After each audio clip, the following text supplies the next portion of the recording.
Welcome. We're going to work on factoring completely today.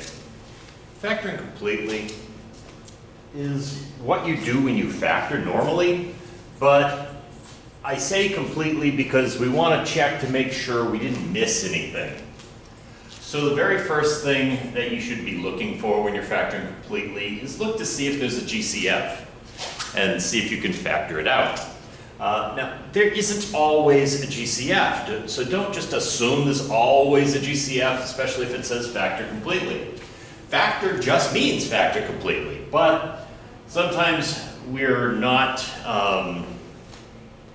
pushing too hard for the GCF right away, especially when we first learn how to factor where A is greater than 1, or not just 1, I should say. So, look for and factor out a GCF. Second, look at the parenthesis, or if there is no GCF, look at what's left, or what's there, and see if that can be factored into, for example, 2 parentheses. And then you have to repeat step 2 until each parenthesis has been checked and cannot be factored further. So now that we have that, let's look at a couple examples. I'll focus on just one example at a time here. All right, so in this problem, when I look for a GCF, that's the first thing I'm supposed to be doing, and I see that they all have a 7 in common. So I'm going to factor out the 7, and I divide each by 7 like we did when we did GCFs, so that gives me x squared minus 3x plus 2. So when I go to do the next part of it, I can't forget this 7. So I'm going to keep bringing it down and see if this will factor into 2 parentheses. It may or it may not, but we have to try. Now we're going to look at the red here inside the first parenthesis, and can that be factored into 2 parentheses? Well, if it can, we're going to have an x and an x. Our signs tell us that we should have a minus and a minus, and pairs of numbers that multiply to 2 add to 3 are 2 and 1. I have factored that. I've got my middle term of negative 3, and my last term of 2, first term of x squared, and 7 is there.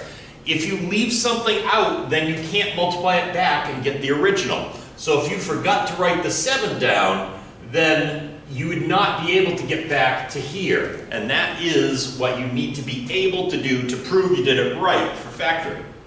All right, let's take a look at the other side. Well, I can't pull out a number part of a GCF, but I sure see that all of them have at least an x. In fact, an x squared that could be factored out here. So I factor out the x squared, 15 doesn't change, but the x to the 4th, you subtract exponents, becomes x to the 2nd, x to the 1st, and minus 2 because the x squareds cancel out. I bring the x squared down, I don't want to lose it. I think I want that in a different color because it blends in with the side here. All right, that's better. Now I can use red. And I do need to have 2 more. There we go. So I'm trying to factor 15x squared plus x minus 2 into 2 parentheses. I know I need a little space, and then I put my x. Oh, I wanted that red. Give me a second. All right, that's better. X, x. I know my signs are going to be 1 plus and 1 minus, and I need a pair of numbers that multiply to 15 that go here and here, and another pair of numbers, let's see, that multiply to 2 that go here and here. Well, the only option for 2 is 2 and 1, so I'm just going to throw that in. Maybe we'll have to change places.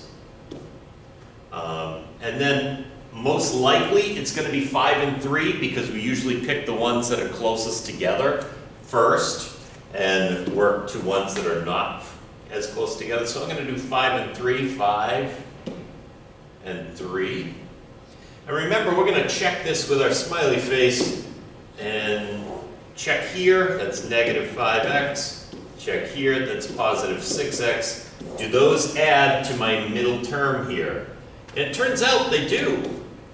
So that is what I wanted. So now I'm just going to erase this so I can focus on the answer. And the answer here is x squared times 5x plus 2 times 3x minus 1. All right, let's move on to another example. This happens to be one from the worksheet I'm giving you tonight. So, I look at this. Is there something I can pull out of all of them? Well, it looks like a 2 will come out of all of them. Now, it's very unusual. Well, I want to have that in a different color.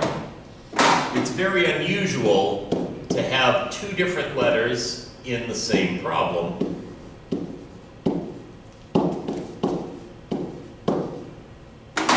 So let's go over how that would work in terms of the parentheses when we factor. Giving myself lots of room because I actually have to put 2 variables in each parenthesis. This one is going to have an m in the first parenthesis, or first position of each parenthesis. I know my signs are going to have to be a plus and a minus. And then I have this one. I've got the 13 numbers that give me 13 here and here, but I'm going to have an n in the last spot to give me the n squared. Now when I go for that middle term, with my smiley face here, mn, mn. So I'm going to get mn as a term with mn in it. I've got these 2 that multiply to give me m squared, and these 2 to multiply to give me n squared. So that is how you would set it up if you've got m squared, n squared, and mn in your problem. So just go back, make sure. Oh! Yes, I did that right. Never mind. I was thinking that was something else. All right. So let's just see if we can fill this in so that it comes out the way we'd like. We know 13 is only going to be 13 and 1, so I'm just going to throw that in. And I could try 2 and 2, but if I put 2 and 2 here, this is going to be even and that's going to be even. And if you add 2 evens together, you're not going to get an odd. So it's got to be 4 and 1. And if I put 4 here, that's going to make a very large number, and this is only going to be 1, and that's not going to give me 9. So 4 is going to likely be here with a 1 here.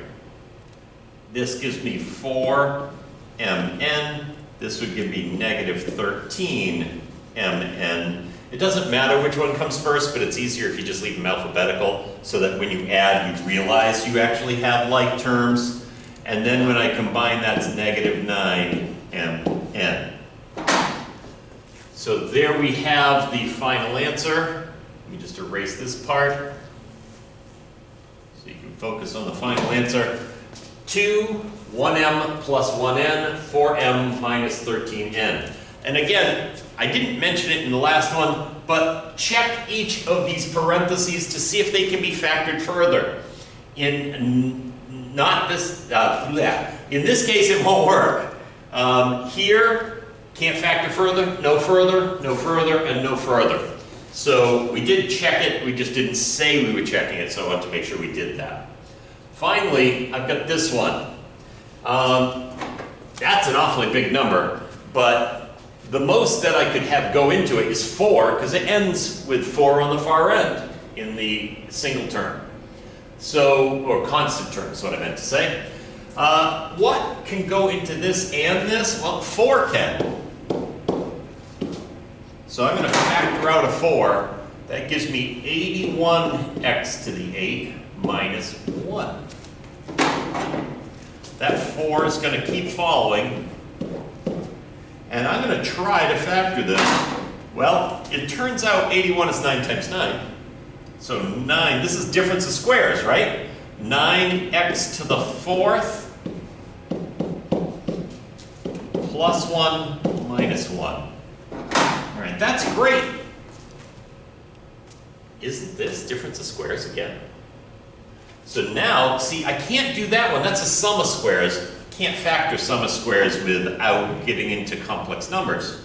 So instead, we're going to work on this one. This one stays as is, the 4, the 9x to the 4th plus 1.